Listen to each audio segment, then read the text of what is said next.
Hi friends, welcome back to my channel. Friends, ಕರ್ನಾಟಕದ ಉಚ್ಚ ನ್ಯಾಯಾಲಯ ಬೆಂಗಳೂರು ಇಲ್ಲಿ ಡಿ ಗ್ರೂಪ್ ಹುದ್ದೆಗಳಿಗೆ ಆನ್ಲೈನ್ ಮುಖಾಂತರ ಅರ್ಜಿಯನ್ನು ಕಾಲ್ ಮಾಡಿದ್ದಾರೆ ಸ್ನೇಹಿತರೆ. ಸೊ ಒಟ್ಟು ಇಲ್ಲಿ ಕಾಲ್ ಮಾಡಿರುವಂಥ ಹುದ್ದೆಗಳು 98 ಹುದ್ದೆಗಳಿಗೆ ಅರ್ಜಿಯನ್ನು ಕಾಲ್ ಮಾಡಿದ್ದಾರೆ. ಒಂದು ಬ್ಯಾಕ್ಲಾಗ್ ಇದೆ, ಜೊತೆಗೆ 8 ಕಲ್ಯಾಣ ಕರ್ನಾಟಕದ ಹುದ್ದೆಗಳಿಗೆ ಅರ್ಜಿಯನ್ನು ಕಾಲ್ ಮಾಡಿದ್ದಾರೆ ಸ್ನೇಹಿತರೆ. ಸೊ ಬನ್ನಿ, ಈ ಒಂದು ಹುದ್ದೆಗಳಿಗೆ ಯಾವ ರೀತಿ ಅರ್ಜಿಯನ್ನು ಹಾಕಬೇಕು, ಮತ್ತು ಈ ಒಂದು ಹುದ್ದೆಗಳಿಗೆ ವೇತನ ಎಷ್ಟಿರುತ್ತೆ, ಈ ಒಂದು ಹುದ್ದೆಗಳ ಸೆಲೆಕ್ಷನ್ ಯಾವ ಥರ ಇರುತ್ತೆ ಇತ್ಯಾದಿ ಮಾಹಿತಿಗಳನ್ನು ಇವತ್ತಿನ ವಿಡಿಯೋದಲ್ಲಿ ಕಂಪ್ಲೀಟಾಗಿ ತಿಳ್ಕೊಳ್ಳೋಣ. ಸೊ ನೀವು ಇದೇ ಫಸ್ಟ್ ಟೈಮ್ ನಮ್ಮ ಚಾನಲ್ನ ನೋಡ್ತಾ ಇದ್ದರೆ ಚಾನಲ್ನ ಸಬ್ಸ್ಕ್ರೈಬ್ ಮಾಡಿಕೊಡಿ, ಹಾಗೆ ವಿಡಿಯೋಗೊಂದು ಲೈಕ್ನ ಕೊಡಿ ಅಂತ ಹೇಳ್ತಾ, ಫ್ರೆಂಡ್ಸ್, ನೀವು ಇಲ್ಲಿ ನೋಡ್ತಾ ಇರುವಂಥದ್ದು ಕರ್ನಾಟಕ ಉಚ್ಚ ನ್ಯಾಯಾಲಯ ಬೆಂಗಳೂರು ಇಲ್ಲಿ ಕಾಲ್ ಮಾಡಿರುವಂಥ ಡಿ ಗ್ರೂಪ್ ಹುದ್ದೆಗಳಿಗೆ ಸಂಬಂಧಪಟ್ಟಂಥ ಒಂದು ನೇಮಕಾತಿಯ ಅಧಿಸೂಚನೆ. ಸೊ ಯಾವುದು ಡಿ ಗ್ರೂಪ್ ಅಂತ ನೀವು ಕೇಳಿದ್ರೆ, ಜವಾನ, ಕಾವಲುಗಾರ, ಸ್ವೀಪರು, ಮತ್ತು ಹೌಸ್ ಕೀಪಿಂಗು, ಲಿಫ್ಟ್ ಅಟೆಂಡರ್ ಅಂತೇಳಿ, ಸಹಾಯಕ ಬೆಂಡರು, ದರ್ಜಿ ಮತ್ತು ದೋಬಿ ಎನ್ನುವಂಥ ಹುದ್ದೆಗಳನ್ನು ಕಾಲ್ ಮಾಡಿರುವಂಥದ್ದು. ಸೊ ಇದಕ್ಕೆ ನೀವು ಆನ್ಲೈನ್ ಮುಖಾಂತರ ಅರ್ಜಿಯನ್ನು ಸಲ್ಲಿಸಬೇಕಾಗಿರುತ್ತೆ. ಆನ್ಲೈನ್ ಮುಖಾಂತರ ಅರ್ಜಿ ಈಗ 2ನೇ ಜುಲೈಯಿಂದ ಪ್ರಾರಂಭ ಆಗಿದೆ. ಇದೇ ಜುಲೈ 31ರವರೆಗೆ ನೀವು ಆನ್ಲೈನಲ್ಲಿ ಅರ್ಜಿಯನ್ನು ಸಲ್ಲಿಸಬೇಕಾಗಿರುತ್ತೆ. ಇದು ಆ್ಯಕ್ಚುಲಿ ಏಪ್ರಿಲಲ್ಲಿ ಈ ಒಂದು ಹುದ್ದೆಗಳಿಗೆ ಅರ್ಜಿಯನ್ನು ಕಾಲ್ ಮಾಡಿದರೆ ಸ್ನೇಹಿತರೆ, ಆಮೇಲೆ ಅದನ್ನು ಹಿಂಪಡೆದು, ಏನು ಕಾರಣ ಹಿಂಪಡೆಯೋಕೆ ಅಂತ ಹೇಳಿದ್ರೆ ಇಂಟರ್ನಲ್ ರಿಸರ್ವೇಷನ್ನು ಬದಲಾದ ಕಾರಣ ಹೊಸದಾಗಿ ಈ ಒಂದು ಪರಿಷ್ಕೃತ ಅಧಿಸೂಚನೆಯನ್ನು ಹೊಡಿಸ್ತಾ ಇದ್ದಾರೆ. ಸೊ ಹಂಗಾಗಿ ಸರ್ ನಾವು ಏಪ್ರಿಲಲ್ಲಿ ಹಾಕಿದ್ವಿ, ಈಗ ಮತ್ತೆ ಹಾಕ್ಬೇಕಂತ ಕೇಳಿದ್ರೆ ಖಂಡಿತ ನೀವು ಹಾಕುವ ಅಗತ್ಯ ಇಲ್ಲ. ಸೊ ಹೊಸದಾಗಿ ಯಾರು ಹಾಕಿಲ್ವೋ ಅವರು ಅಪ್ಲೈ ಮಾಡ್ಬೋದಾಗಿರುತ್ತೆ. ಇದು ಗಮನದಲ್ಲಿಟ್ಕೊಡಿ. ಸೊ ನಾವು ಮುಂದುವರೆದು ಬಂದಿದ್ದೆ ಆದರೆ, ಸೊ ನೋಡಿ, ನೀವು ಎಲ್ಲಿ ಹೋಗಿ ಈ ಒಂದು ನೋಟಿಫಿಕೇಶನ್ ಅಥವಾ ಅರ್ಜಿಯನ್ನು ಹಾಕಬೇಕು ಅಂತ ಹೇಳಿದ್ರೆ, ಈ ಕರ್ನಾಟಕ ಉಚ್ಚ ನ್ಯಾಯಾಲಯದ ವೆಬ್ಸೈಟು ಇಲ್ಲಿದೆ, https://judiciary.karnataka.gov.in ಅಂತೇಳಿ. ಅಲ್ಲಿಗೆ ಹೋದರೆ ನಿಮಗೆ ಇದರ ಕಂಪ್ಲೀಟ್ ಮಾಹಿತಿ ಸಿಗುತ್ತೆ, ಅಪ್ಲಿಕೇಶನ್ ಹಾಕುವ ಲಿಂಕು ಸಿಗುತ್ತೆ. ಸೊ ಹುದ್ದೆಗಳು ಯಾವುದು ಅಂತ ನೋಡಿದ್ರೆ, ಜವಾನ, ಕಾವಲುಗಾರ, ಸ್ವೀಪರು ಮತ್ತು ಹೌಸ್ ಕೀಪಿಂಗು ಒಟ್ಟು 89 ಪ್ಲಸ್ ಒಂದು ಬ್ಯಾಕ್ಲಾಗ್ ಇದೆ. ಅದರ ಜೊತೆಗೆ ಲಿಫ್ಟ್ ಅಟೆಂಡರ್ ಅಂತೇಳಿ 5 ಹುದ್ದೆಗಳಿದ್ದಾವೆ, ಸಹಾಯಕ ಬೆಂಡರ್ ಅಂತೇಳಿ 1 ಹುದ್ದೆ ಇದೆ, ದರ್ಜಿ ಅಂತೇಳಿ 1 ಹುದ್ದೆ ಇದೆ, ದೋಬಿ ಅದು ಕೂಡ 1 ಹುದ್ದೆ ಇರುವಂಥದ್ದು.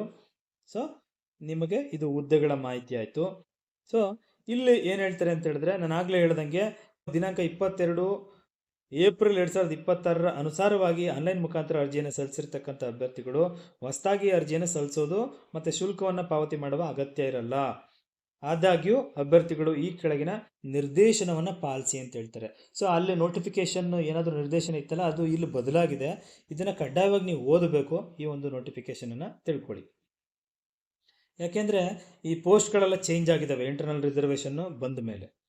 ಸೊ ಇಲ್ಲಿ ಹೇಳ್ತಾರೆ, ಸೊ ನೀವೇನಾದರೂ SC/ST ಕ್ಯಾಟಗರಿಗೆ ಬರುವಂಥ ಅಭ್ಯರ್ಥಿಗಳಾಗಿದ್ದರೆ ನೀವು ಕಡ್ಡಾಯವಾಗಿ ನಿಮ್ಮ ಜಾತಿ ಪ್ರಮಾಣ ಪತ್ರವನ್ನು A, B, C ಅದನ್ನು ಡಿವೈಡ್ ಮಾಡಿದರೆ ಅದನ್ನು ಸಬ್ಮಿಟ್ ಮಾಡಬೇಕು ಅಂತ ಹೇಳ್ತಾರೆ.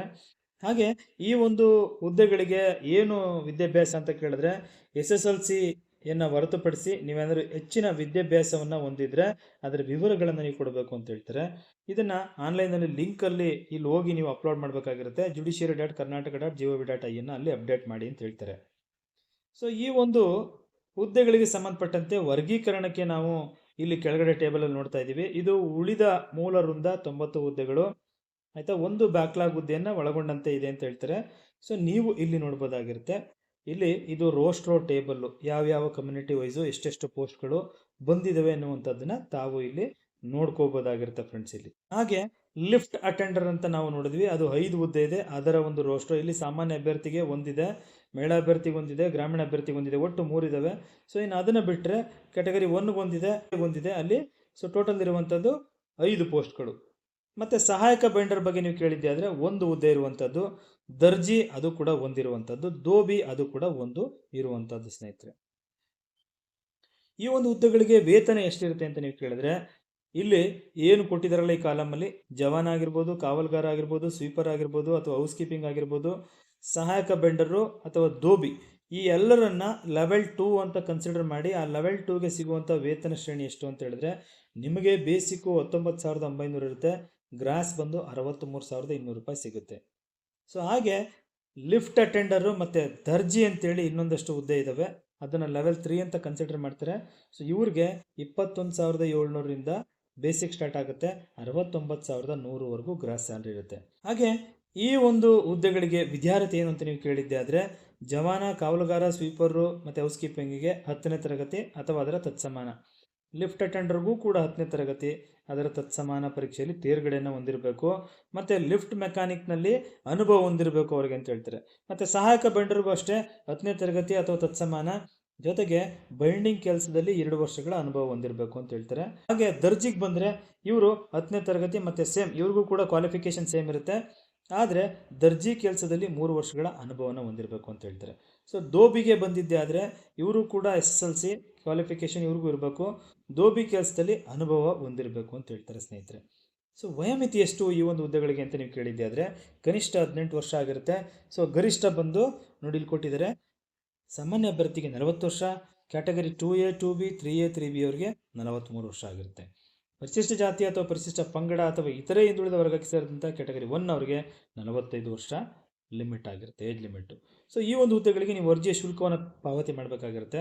ಎಷ್ಟು ಈ ಶುಲ್ಕ ಅಂತ ಹೇಳಿದ್ರೆ ಇದನ್ನು ಆನ್ಲೈನಲ್ಲೇ ಪಾವತಿ ಮಾಡಬೇಕು. SBIಗೆ ಒಂದು ಏನಿದೆಯಲ್ಲ ಗೇಟ್ವೇ ಮುಖಾಂತರ ನೀವು ಇದನ್ನು ಪಾವತಿ ಮಾಡಿ ಅಂತ ಹೇಳ್ತಾರೆ. ಸಾಮಾನ್ಯ ಅಭ್ಯರ್ಥಿಗೆ 200, category 2A 2B 3A 3B ಅವರಿಗೆ 200, ಮತ್ತು SC ST ಮತ್ತು ಇತರೆ ಹಿಂದುಳಿದ ವರ್ಗಕ್ಕೆ ಸೇರಿದಂಥ ಕ್ಯಾಟಗರಿ 1 ಅವರಿಗೆ ಮತ್ತು ಅಂಗವಿಕಲ ಅಭ್ಯರ್ಥಿಗಳಿಗೆ 100 ರೂಪೀಸ್ ಆಗಿರುತ್ತೆ. ಒಂದಷ್ಟು ಸೂಚನೆಗಳನ್ನ ಕೊಟ್ಟಿದ್ದಾರೆ, ನೀವು ನೋಡ್ಕೊಳ್ಳಿ. ಆಯ್ಕೆ ವಿಧಾನ ಯಾವ ಥರ ಇರುತ್ತೆ ಅಂತ ನೀವು ಕೇಳಿದ್ರೆ ಇದು ನೇರ ನೇಮಕಾತಿಯ ಆಯ್ಕೆ ವಿಧಾನವನ್ನು ಅನುಸರಿಸ್ತೀವಿ ಅಂತ ಹೇಳ್ತಾರೆ. ಜವಾನ, ಕಾವಲುಗಾರ, ಸ್ವೀಪರು ಮತ್ತು ಹೌಸ್ ಕೀಪಿಂಗು, ಲಿಫ್ಟ್ ಅಟೆಂಡರು, ದರ್ಜಿ ಮತ್ತು ದೋಬಿ ಹುದ್ದೆಗಳಿಗೆ ಅರ್ಹತಾ ಪರೀಕ್ಷೆನ ನಡೆಸ್ತೀವಿ. ಅದರಲ್ಲಿ ಪಡೆದಂತಹ ಒಟ್ಟು ಶೇಕಡಾವಾರು ಅಂಕಗಳ ಆಧಾರದ ಮೇಲೆ ಮಹಿಳಾ ಮೀಸಲಾತಿ, ಗ್ರಾಮೀಣ ಮೀಸಲಾತಿ ಮತ್ತು ಮಾಜಿ ಸೈನಿಕ ಇವ್ರನ್ನೆಲ್ಲರನ್ನೂ ಒಳಗೊಂಡಂತೆ ಒಂದು ಸರ್ಕಾರದ ನಿಯಮ ಏನಿದೆ ಅದನ್ನು ಇಟ್ಕೊಂಡು ನಾವು ಅಭ್ಯರ್ಥಿಗಳನ್ನ ಒಂದು ಲಿಸ್ಟ್ನ ತಯಾರಿ ಮಾಡಿ ಸಂದರ್ಶನಕ್ಕೆ ಕರಿತೀವಿ. ಸೊ ಆ ಪಟ್ಟಿಯಲ್ಲಿ ಅವರ ಅರ್ಹತೆ ಆಧಾರದ ಮೇಲೆ ನಾವು ಅವರನ್ನು ಸೆಲೆಕ್ಟ್ ಮಾಡ್ತೀವಿ ಅಂತ ಹೇಳ್ತಾರೆ. ಹಾಗೆ ಈ ಸಂದರ್ಶನಕ್ಕೆ ಕರೆಯಲ್ಪಟ್ಟಂಥ ಸಂದರ್ಭದಲ್ಲಿ ಪ್ರತಿಯೊಂದು ವರ್ಗದಲ್ಲಿ ಅವರ ಅರ್ಹತೆ ಕ್ರಮದಲ್ಲಿ ಅಧಿಸೂಚಿಸಲಾದಂಥ ಒಟ್ಟು ಖಾಲಿಯ 10 ಪಟ್ಟು ಸಂಖ್ಯೆಗೆ, ಒಟ್ಟು ಖಾಲಿ ಹುದ್ದೆಗಳ 10 ಪಟ್ಟು ಸಂಖ್ಯೆಗೆ ಸಮನಾಗಿರುವಂತೆ ಕರೆಯಲಾಗುತ್ತೆ ಅಂತ ಹೇಳಿದ್ರೆ 1:10 ಇಂಟರ್ವ್ಯೂಗೆ ಕಾಲ್ ಮಾಡ್ತಾರೆ ಸ್ನೇಹಿತರೆ. ಹಾಗೆ ಸಹಾಯಕ ಬೆಂಡರ್ಗೆ 1:5 ಇಂಟರ್ವ್ಯೂಗೆ ಕಾಲ್ ಮಾಡ್ತಾರೆ. ಒಂದಷ್ಟು ಸಾಮಾನ್ಯ ಸೂಚನೆಗಳಿದ್ದಾವೆ ಸ್ನೇಹಿತರೆ, ನೀವು ನೋಡ್ಕೊಳ್ಳಿ. ಏನು ಅಂದರೆ ಸೊ ಕೆಲವೊಂದು ಅರ್ಹತೆ ಬಗ್ಗೆ ಮತ್ತು ಅರ್ಜಿನ ಆನ್ಲೈನಲ್ಲೇ ಸಲ್ಲಿಸಬೇಕು. ಅಗತ್ಯ ಇರುವಂಥ ಮಾಹಿತಿಗಳನ್ನು ನೀವು ಭರ್ತಿ ಮಾಡಿ ಅದನ್ನು ಯಾವುದನ್ನು ಬಿಡೋಂಗಿಲ್ಲ. ಶುಲ್ಕವನ್ನು ಪಾವತಿ ಮಾಡೋದು ಕಡ್ಡಾಯ ಆಗಿರುತ್ತೆ. ನಿಮ್ಮ ಮೊಬೈಲ್ ಸಂಖ್ಯೆಯನ್ನು ಕೊಡಬೇಕು, ಇಮೇಲ್ ID ಇದ್ದರೆ ಅದನ್ನು ಕೊಡಿ ಅಂತ ಹೇಳ್ತಾರೆ. ಯಾಕೆಂದರೆ ಒಂದಷ್ಟು ಅಪ್ಡೇಟ್ಗಳನ್ನು ನಿಮಗೆ ಕೊಡುವಂಥ ಉದ್ದೇಶದಿಂದ. ಜೊತೆಗೆ ಅಭ್ಯರ್ಥಿಗಳು ಇತ್ತೀಚಿನ ಪಾಸ್ಪೋರ್ಟ್ ಗಾತ್ರದ ಒಂದು ಶ್ವೇತವರ್ಣದ ಹಿನ್ನೆಲೆಯುಳ್ಳ ಭಾವಚಿತ್ರವನ್ನು ಸ್ಕ್ಯಾನ್ ಮಾಡಬೇಕು.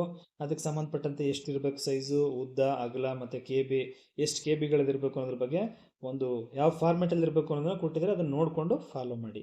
ಹಾಗೆ ಈ ಕೆಳಗೆ ಇರುವಂಥ ದಾಖಲೆಗಳನ್ನು ಸಂದರ್ಭಾನುಸಾರ ನೀವು ಅಪ್ಲೋಡ್ ಮಾಡಬೇಕಾಗುತ್ತೆ ಅಂತಾರೆ.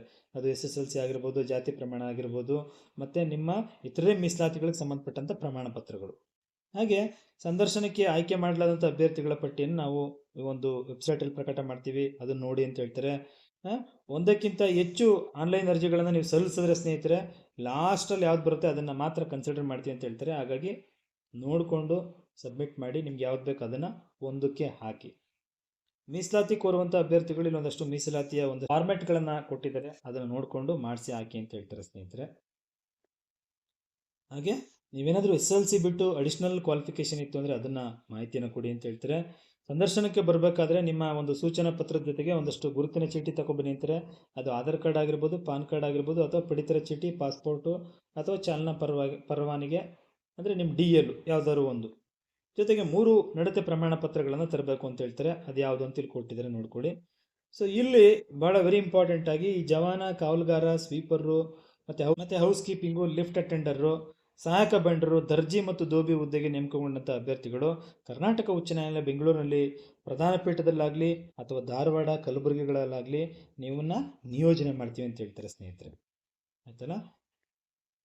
ಸೊ ಇದು ಉಳಿಕೆ ಮೂಲ ವೃಂದಕ್ಕೆ ಬಂದಿದ್ರೆ ಇಲ್ಲಿ ಕಾಲಾಗಿರುವಂಥದ್ದು. ಹಾಗೆ ಸ್ನೇಹಿತರೆ ಇದು ಕಲ್ಯಾಣ ಕರ್ನಾಟಕದ ಒಂದು ಅಭ್ಯರ್ಥಿಗಳಿಗೆ ಸಂಬಂಧಪಟ್ಟಂತೆ 8 ಹುದ್ದೆಗಳನ್ನು ಕಾಲ್ ಮಾಡಿದ್ದಾರೆ. ಇದು ಪರಿಷ್ಕೃತ ಅಧಿಸೂಚನೆ. ಅವ್ರಿಗೆ ಎಲ್ಲವೂ ಸೇಮ್ ಇರುತ್ತೆ. ಅಪ್ಲಿಕೇಶನ್ನು ಹಾಕೋದಿರ್ಬೋದು, ಫೀಸ್ ಇರ್ಬೋದು, ವಿದ್ಯಾರ್ಥಿ ಇರ್ಬೋದು, ಎಲ್ಲ ಸೇಮ್ ಇರುತ್ತೆ. ಸೊ ಅವ್ರಿಗೆ 8 ಹುದ್ದೆಗಳಿದ್ದಾವೆ. ಯಾವುದ್ಯಾವುದು ಅಂತೇಳಿ ಇಲ್ಲಿ ಕೊಟ್ಟಿದ್ದಾರೆ, ನೀವು ಅದನ್ನು ನೋಡಿಕೊಂಡು ಅಪ್ಲೋಡ್ ಮಾಡಿ ಅಂತ ಹೇಳ್ತಾ. ಫ್ರೆಂಡ್ಸ್ ನೋಡಿದ್ರಲ್ಲ, ಇದಾಯಿತು ಬೆಂಗಳೂರಿನ ಹೈಕೋರ್ಟಲ್ಲಿ ಕಾಲ್ ಮಾಡಿರುವಂತಹ D ಗ್ರೂಪ್ ಹುದ್ದೆಗಳಿಗೆ ಸಂಬಂಧಪಟ್ಟಂಥ ಕಂಪ್ಲೀಟ್ ಇನ್ಫಾರ್ಮೇಷನ್ನು. ಸ್ನೇಹಿತರೆ, ಮಾಹಿತಿ ಉಪಯುಕ್ತವಾಗಿದ್ದರೆ ವಿಡಿಯೋಗೊಂದು ಲೈಕ್ ಕೊಟ್ಟು ಫ್ರೆಂಡ್ಸ್ ಮತ್ತು ಫ್ಯಾಮಿಲಿಗೆ ಶೇರ್ ಮಾಡಿ. ಮುಂದಿನ ವಿಡಿಯೋದಲ್ಲಿ ಮತ್ತೊಂದು ಹೊಸ ವಿಷಯದೊಂದಿಗೆ ಮುಂದೆ ಬರ್ತೀನಿ. ಅಲ್ಲಿವರೆಗೂ ಥ್ಯಾಂಕ್ ಯು. Bye bye.